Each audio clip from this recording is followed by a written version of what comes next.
Olá, pessoal, tudo bem? Bom, eu sou a professora Renata Diassi, tá? Eu sou formada em pedagogia e sou especialista em psicopedagogia clínica institucional. Bom, o meu público-alvo é o público da alfabetização. Então, como muitas mães, muitas colegas também têm dúvidas, eu resolvi fazer um vídeo para vocês comentando sobre os mitos da alfabetização. Tá, mas por que mitos da alfabetização? Nem tudo que nós achamos é verdadeiro, né? Então, nós sempre temos que estar nos aperfeiçoando e buscando práticas corretas, né? Quando nós falamos em alfabetização, vem aquele medo, um medo bem frequente das mães. Das mães, ok, né?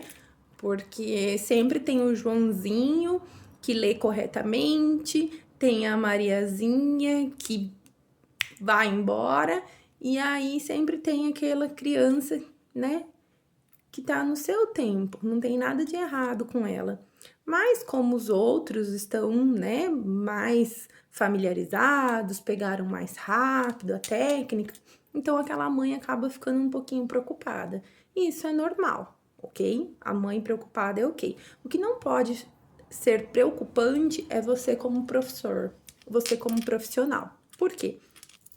Porque nós temos mitos sobre a alfabetização e um professor que trabalha com alfabetização, ele tem que estar sempre evoluindo, sempre buscando aprender. Então, hoje eu vim conversar aqui com vocês um pouquinho sobre isso. Um dos mitos, né, que se diz é que a criança ela não deve ter acesso a livros antes de estar alfabetizada. Gente, isso não é verdade, tá? Pelo contrário, quanto mais acesso a criança tiver a esse mundo da alfabetização, mesmo não estando alfabetizada, melhor é para o desenvolvimento dela. O segundo, tá? É que o alfabetizador, ele não precisa ter, vamos dizer assim, né, um conhecimento específico sobre isso, sobre esse processo de alfabetização. Gente, claro que precisa. Se eu vou ser um alfabetizador, isso me exige conhecimento específico, isso me exige uma competência muito grande. Se eu não tenho essa habilidade específica, como que eu vou alfabetizar uma criança? Precisa sim. Só existe um método para a alfabetização. Não, jamais. Não tem evidência em algum lugar, não tem uma comprovação que só existe um método de alfabetização. Nós temos que dançar, eu costumo dizer, né, para minhas colegas e para quem me procura, que nós temos que dançar conforme a música. Então, se aquela criança não foi naquele método, vamos balançar aí um pouquinho e vamos procurar outro método, ao qual ela, né, fique mais adequada para esse processo de alfabetização. Bom, todas as crianças passam pelas mesmas fases. Prestem bem atenção nisso. Fases de desenvolvimento, fases de leitura e escrita, ok. Nós temos, né, as fases. Nós temos garatuja, pré-operatória, nós temos pré-silábico, silábico, nós temos várias fases, ok, mas que todas as crianças passam pelas mesmas fases? Não, porque o desenvolvimento de cada criança, ele é único. E é exatamente por isso que nós precisamos ter esse olhar sensibilizado, nós temos que voltar, parar naquela criança e perceber o que está acontecendo ali. Cada criança tem o seu tempo, cada criança se desenvolve no seu tempo.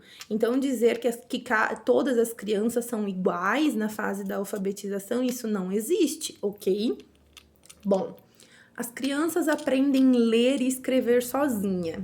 Gente, jamais. Se a criança ela não tiver um contato com essa fase, ela não vai aprender a ler e escrever sozinha.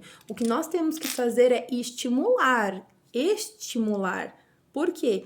Ela está em um ambiente escolar, ela está né, apta para aquele local, para aquela situação, ela já começa a se desenvolver para a parte da leitura e da escrita, porém ela não vai sozinha. Se não tiver uma pessoa ali, né, com capacidade, que seja uma pessoa que consiga desenvolver isso nela, ela não vai conseguir ler e escrever sozinha. Isso não existe. Isso é um gênio para aprender sozinho? Não, não, não.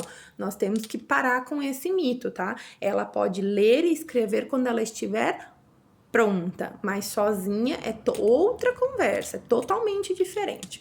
Bom, as crianças só devem escrever depois que dominarem o sistema silábico alfabético. E aí? Bom, o ideal é que as crianças explorem o alfabeto, né? O ideal é que elas explorem, que elas saibam juntar as familhinhas, que elas tenham esse contato com a escrita para ir evoluindo a leitura. Se ela não tiver esse contato de transcrever aquela palavrinha do quadro, aquela palavrinha da ficha ou dos cartazes, ela não vai se desenvolver como deveria. Então, isso é mito, que a criança só pode escrever depois que ela tiver, né, que ela dominar o sistema alfabético. Isso é mito, tá? Claro que para ela ler, ela tem que dominar, mas para escrever, não, né? A escrita, ela é utilizada muito antes das crianças estarem alfabetizadas, né? Os textos trabalhados, né? Em sala de aula, e outras coisas que nós utilizamos, ele já está muito antes da criança estar alfabetizada. Então, isso não tem problema, tá? Ela pode. Bom, corrigir uma criança quando ela escreve errado. Essa é uma parte bem delicada, né? Que nós que estamos em sala de aula, que trabalhamos com alfabetização, nós temos que ter esse olhar sensibilizado, tá?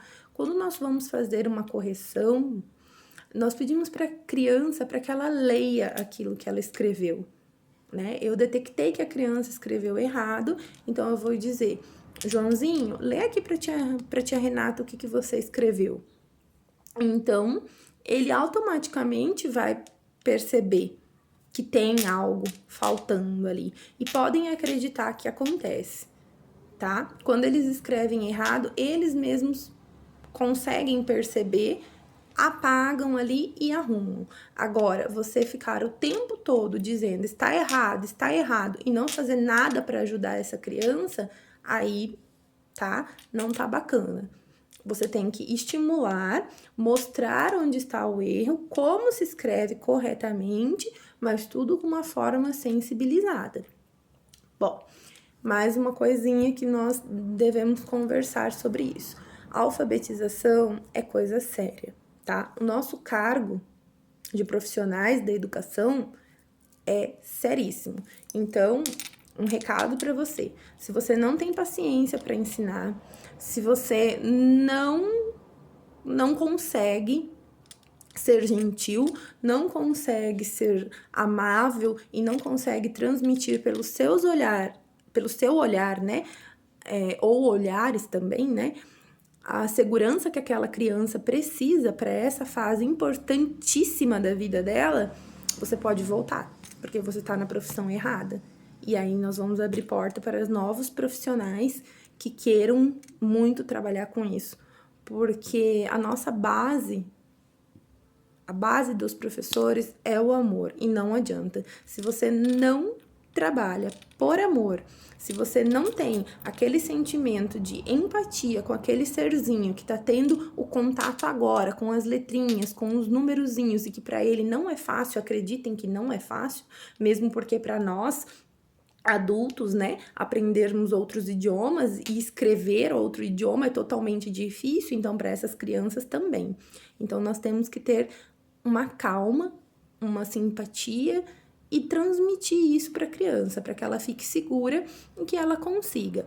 Mas lembrando para vocês, cada criança é única, Cada criança é especial e cada criança tem o seu tempo. Um grande beijo para vocês e até o nosso próximo vídeo, né? Conversando mais um pouquinho sobre as partes da alfabetização.